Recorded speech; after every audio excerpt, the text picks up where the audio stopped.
अनंत यात्रा में आपका स्वागत है। डॉक्टर विजय दीक्षित का अभिवादन स्वीकार कीजिए। हम सब पहले से जानते थे कि ये इस सदी का सबसे अनोखा बजट होगा। संकट से जूझ रही देश की अर्थव्यवस्था को इस बजट से ढेरों उम्मीदें थी, पर हुआ क्या? सवाल थे कि आर्थिक गतिविधियों को एक बार फिर पटरी पर कैसे लाया जाएगा। संसाधनों और जीडीपी कम होने को देखते हुए और राजकोषीय घाटे के बीच संतुलन बनाकर कैसे कोई बोल्ड कदम लिया जाएगा। ज्यादातर अर्थशास्त्रियों को उम्मीद थी कि यह एक बोल्ड बजट होना चाहिए। खपत पर खास तौर से ध्यान होना चाहिए, खर्च पर विशेष ध्यान होना चाहिए और ज्यादा से ज्यादा पैसों का आवंटन किया जाए, चाहे उसके लिए कर्ज या घाटे की सीमा का उल्लंघन करना पड़े। उन्हें यह भी अपेक्षा थी कि रोजगार बढ़ाने के लिए और अर्थव्यवस्था को तेज गति देने के लिए सरकार को एक साहसिक कदम लेना पड़ेगा। इस परिप्रेक्ष्य में इस बजट को देखा जा रहा था और वित्त मंत्री ने उसी के अनुसार सोमवार को यह बजट पेश किया। उन्होंने पूरी तरह से ध्यान रखा कि पिछले वर्षों में जैसे अर्थव्यवस्था के लिए प्रोत्साहन पैकेज दिया था, उसकी वजह से राजकोषीय घाटा 9.5% हो गया था, जो कि उम्मीद की जा रही थी कि 3.5% के भीतर रहेगा। उन्होंने देश में ज्यादा पैसा डाला, कर्ज लेकर और अन्य तरीकों से पैसा डाला, जिससे अर्थव्यवस्था में दोबारा गति आए।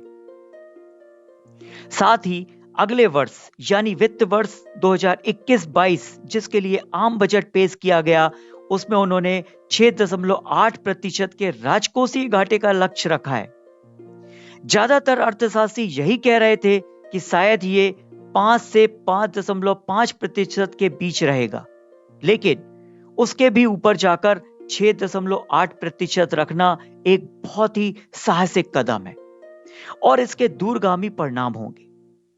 अर्थव्यवस्था पर ज्यादा कर्ज और ज्यादा ब्याज का बोझ पड़ सकता है, लेकिन यह एक रणनीति होगी कि जब इस सिस्टम में ज्यादा धन डाला जाता है और खास तौर से पूंजीगत निवेश में ज्यादा धन डाला जाता है, तो इससे देश को लाभ होता है, रोजगार सेक्टर में लाभ होता है और जीडीपी ग्रोथ भी तेजी से ऊपर जाती है, जिसकी तरफ से प्रयास किए गए हैं। आइए हम जानने का प्रयास करें कि किसानों के लिए बजट कैसा है। हर बजट में देखा गया है कि किसानों के लिए कुछ अच्छा किया जाता है और सरकार ने बार बार कहा कि किसानों की आय दुगनी करने के लिए हम हर कदम उठाएंगे। सरकार की ओर से कृषि सुधार के लिए लाए गए कानूनों से किसान नाखुश हैं और संघर्ष कर रहे हैं, लेकिन जहां तक कृषि सेक्टर में सरकार की तरफ से प्रयास है या किसानों को लाभ देने की बात है, सरकार इसके लिए निरंतर प्रयास कर रही है। इस बजट में जिस तरह से एमएसपी बढ़ाकर उत्पादन लागत को 1.5 गुना किया गया, किसानों को राहत देने के लिए इसे गेहूं, धान, कॉटन आदि में बढ़ाया गया, उनकी मूलभूत सुविधाएं बढ़ाई गई।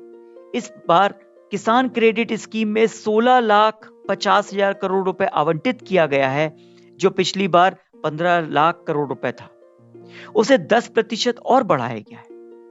साथ ही गांव-गांव में तरह तरह की स्कीम, चाहे उनके स्वास्थ्य से जुड़ी हो, चाहे सड़क से जुड़ी हो, चाहे उन्हें पानी देने की बात हो, चाहे बीज देने की बात हो, सरकार निरंतर किसानों के लिए एक के बाद एक कदम उठा रही है। सरकार ने पीएम किसान स्कीम शुरू की है, उन्हें राहत दी गई और लगातार दी जा रही है। उनकी फसल में भी अगर कुछ समस्या है तो बीमा के जरिए उनको कवर किया गया है और रियायती दर पर कृषि के कर्ज की सीमा बढ़ाई गई है या ज्यादा आवंटन किया गया है। इससे उन्हें कृषि करने में सुविधा होगी और जिस तरह से कृषि का क्षेत्र पूरी जीडीपी का एक बड़ा हिस्सा यानी 20% हिस्सा होने की तरफ बढ़ रहा है, तो इस तरह से निवेश उसमें और बल देगा और उम्मीद की जाती है कि कृषि क्षेत्र से आय और बढ़ जाएगी और साथ ही किसानों की भी आय दोगुना होने की तरफ बढ़ रही है, ऐसी उम्मीद की जा रही है। अब आइए देखते हैं कि महिलाओं को बजट में क्या मिला। जी हां, सबसे ज्यादा फोकस महिलाओं की तरफ है। पिछले वर्ष सरकार की जो ढेर सारी योजनाएं चल रही थी, इस वर्ष भी उसे जारी रखा गया है। महिलाओं को पिछली बार कुछ विशेष सुविधाएं दी गई थी, इस साल सरकार को कुछ कुल मिलाकर ये प्रयास है कि वो हर सेक्टर को, चाहे वो शिक्षा क्षेत्र हो, स्वास्थ्य हो, बुनियादी ढांचे को बढ़ाने की बात हो या फिर उन्हें मूलभूत सुविधाएं देने की बात हो, सभी क्षेत्र में ओवरऑल बढ़ोतरी की गई है। कैपिटल एक्सपेंडिचर को बढ़ाने के लिए अच्छी खासी बढ़ोतरी की गई है और खास तौर से स्वास्थ्य के क्षेत्र में भी जो बजट पिछली बार 1 लाख करोड़ के नीचे आवंटित था, इस बार उसे बढ़ाकर 2,23,846 करोड़ रुपए कर दिया गया। इसका मतलब कोविड महामारी में सरकार ने देखा कि हेल्थ के सेक्टर में बहुत काम किया जाना है, जिससे महिलाएं भी लाभान्वित होंगी। इसी तरह से महिलाओं को लाभ देने के लिए जो योजनाएं पहले से चल रही थी, जैसे उज्ज्वला योजना, जिसका लाभ लेने वाले 8 करोड़ परिवारों की संख्या को 9 करोड़ तक कर दिया गया है। इसमें 1 करोड़ का इजाफा किया गया है ताकि महिलाओं को उज्ज्वला योजना में फायदा मिले। अब आइए बात करते हैं मध्यम वर्ग के लिए बजट में क्या सौगात है। सरकार कहती है कि मध्यम वर्ग अर्थव्यवस्था की रीढ़ होती है। जी हां, इसमें कोई दो मत नहीं। मध्यम वर्ग ही अर्थव्यवस्था की रीढ़ है और उन्हीं के टैक्स देने से देश आगे चल रहा है। सरकार ने इस बार बताया कि टैक्स देने वालों की संख्या 6.80 करोड़ हो गई है। बजट से मध्यम वर्ग को अपेक्षा और आकांक्षा दोनों होती। मध्यम वर्ग हमेशा सोचता है कि उनके लिए कुछ रियायतें बढ़ेंगी, उनके पास डिस्पोजेबल इनकम हो या उनकी निवेश की सीमाएं बढ़ें या टैक्स का बोझ कम हो जाए। खास तौर से इस महामारी के चलते एक उम्मीद बनी थी जिसमें लोग सोच रहे थे कि एटीसी रिबेट बढ़ेगी, स्टैंडर्ड डिडक्शन बढ़ेगा या इंश्योरेंस सेक्टर में मेडिक्लेम की रिबेट बढ़ेगी या इस साल हाउसिंग सेक्टर भी कुछ रिबेट बढ़ जाएगी। इस तरह की उम्मीद लगाई गई थी। मौजूदा बजट में सरकार ने टैक्स स्लैब को यथावत रखा है। उन्होंने कहा कि वो कोई नया कर नहीं लगा रहे हैं। इसका मतलब जो कुछ पिछले साल प्रस्तावित था वही चालू रहेगा, ऐसा प्रतीत होता है। लेकिन पारदर्शिता और सहूलियत देने के लिए आप ईमानदार टैक्स पेयर हैं तो आपको ज्यादा दिक्कत नहीं होगी। इसके लिए बहुत सारी योजनाएं सरकार की ओर से लाई गई हैं। परेशानी रहित असेसमेंट या टैक्स पेमेंट के ढांचे को बेहतर किया गया है, जिससे आपको रिटर्न जल्द से जल्द प्रोसेस हो जाएगा, रिफंड आपको समय पर मिल जाएगा। ऐसा सरकार ने इस बजट में कह दिया है। इसके अलावा इस बार 2 अतिरिक्त चीजें की गई हैं। पहले होता था कि अगर कोई कमी पाई गई तो 6 साल तक आपके पुराने केस खोले जा सकते थे। अब 50 लाख से ज्यादा आय वाले या 10 लाख से ज्यादा टैक्स की चोरी करने वालों को इसमें लिया जाएगा। अप्रत्यक्ष कर में जीएसटी को लेकर सरकार ने जरूर बहुत सी सुविधाओं की चर्चा की, क्योंकि जीएसटी अलग से डील होता है। तो उन्होंने कहा कि जीएसटी में हमने रिटर्न भरने की प्रक्रिया सरल की है, रिटर्न भरना आसान किया है, तिमाही सिस्टम कर दिया है। जीएसटी में व्यवस्था के साथ साथ सरकार ने बताया कि किस तरह से जीएसटी में कर चोरी रोक करके जीएसटी का कलेक्शन बढ़ाया गया है। सरकार ने एक तरह से ढांचागत बदलावों पर बहुत ज्यादा ध्यान दिया है, पारदर्शिता पर ध्यान दिया है और सरलीकरण करने की तरफ ज्यादा उनका रुझान रहा। टैक्स को उन्होंने यथावत रखा कि टैक्स में कोई बदलाव नहीं करेंगे। वरिष्ठ नागरिकों को भी सरकार ने एक छोटी सी राहत दी है, जिसे कई लोग अच्छा कह रहे हैं। सरकार ने कहा है कि अगर 75 साल से ऊपर के लोगों की आय सिर्फ पेंशन या इंटरेस्ट से है तो उनको रिटर्न भरने की जरूरत नहीं होगी, बल्कि जिस बैंक के जरिए उनकी पेमेंट जा रही है वही टैक्स काटना भी सुनिश्चित करेगा, अगर टैक्स बनता है तो, नहीं तो उन्हें कोई फॉर्मेलिटी करने की जरूरत नहीं। अब आइए हम इस बात पर फोकस करते हैं कि कौन कौन सी ऐसी उम्मीदें थी जो कि पूरी नहीं हो सकी। अर्थशास्त्र के तौर पर हम यह देखना चाह रहे थे कि बजट 3-4 मुख्य बिंदुओं पर जरूर केंद्रित होगा, ऐसा अर्थशास्त्रियों का मानना है। पहला, मैन्युफैक्चरिंग सेक्टर।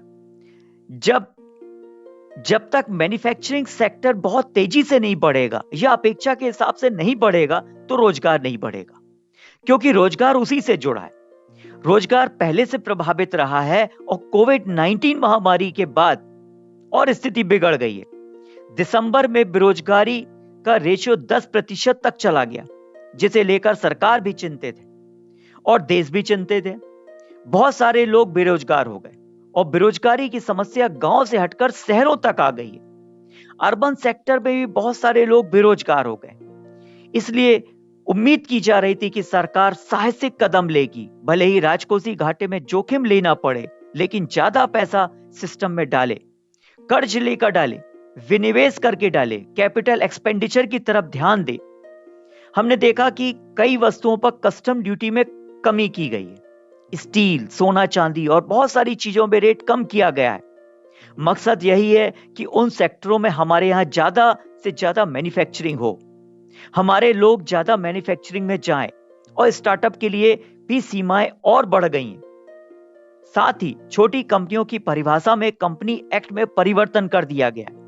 उनको एक और बड़ा रूप दिया गया है ताकि ज्यादा से ज्यादा लोग यहां आएं, बिजनेस सेटअप करें, कम फॉर्मेलिटी और कम परेशानियों के साथ व्यवसाय करें, चाहे वो मैन्युफैक्चरिंग सेक्टर का हो, चाहे सर्विस सेक्टर को। साथ ही कृषि सुविधाओं के साथ कोई समझौता न करे, किसान की आय बढ़ाने का वादा पूरा करें। हेल्थ सेक्टर में भी बजट बढ़ाया गया है। शिक्षा के क्षेत्र में पिछले बार भी खर्च बढ़ाया गया था और इस बार भी बढ़ाया गया है। खास तौर से डिजिटल प्लेटफॉर्म पर तो बहुत ज्यादा जोर दिया गया है। साथ ही टैक्स को और सरल बनाने के लिए उन्होंने ऑडिट की सीमाएं भी बढ़ा दी। बोला गया है कि अगर आप डिजिटल तरीके से अपना व्यवसाय करते हैं तो आपको 10 करोड़ तक का टर्नओवर होने पर आपको कोई ऑडिट कराने की जरूरत नहीं होगी, बशर्ते है कि आपका व्यापार डिजिटल फॉर्म में होना चाहिए। यह बजट इनकम टैक्स को देखते हुए बहुत उम्मीदों के मुताबिक तो नहीं था।